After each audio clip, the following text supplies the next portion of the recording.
Or we had such a nice relationship. He was very sweet person and very respectful to me, and I felt like he gave me such confidence. But one time we were doing Nightmare on Elm Street, Wes Craven's New Nightmare, and he asked me to, in the script, the line read, well, my mother, she's in an insane asylum, something like that. It was like, and my mother's in an insane asylum. It was some line about my mother in an insane asylum.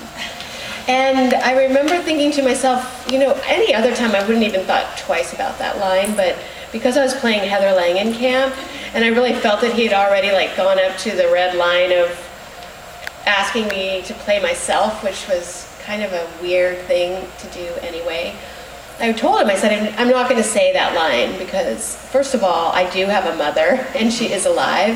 And I think if she hears that line, it might hurt her feelings, or might make her think that we think that she should be in an insane asylum. And so he kind of just nodded politely, and then I didn't hear from him for a couple of weeks, and the day was coming when I had to do this scene. I'd given him plenty of notice. I said I'd appreciate it if you'd just rewrite something. And he wouldn't. He wouldn't do it. He wouldn't rewrite it. And I got really mad.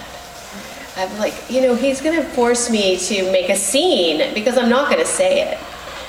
So the morning of this scene, I remember we're at this beautiful playground, and Dylan falls off that incredible high point from the jungle gym. And I said, Wes, you didn't give me a new line.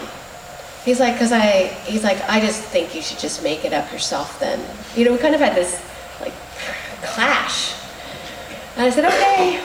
And so I ended up making up the stupidest line in the whole movie. You can tell I said it. It's like, someone very close to me has spent time in an insane asylum or something like that,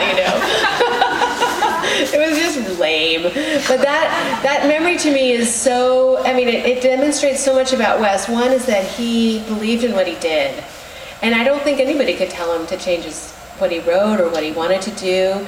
But if you had to do it, you just had to take responsibility for it. And I did. And I learned that I probably would never ask him to do that again.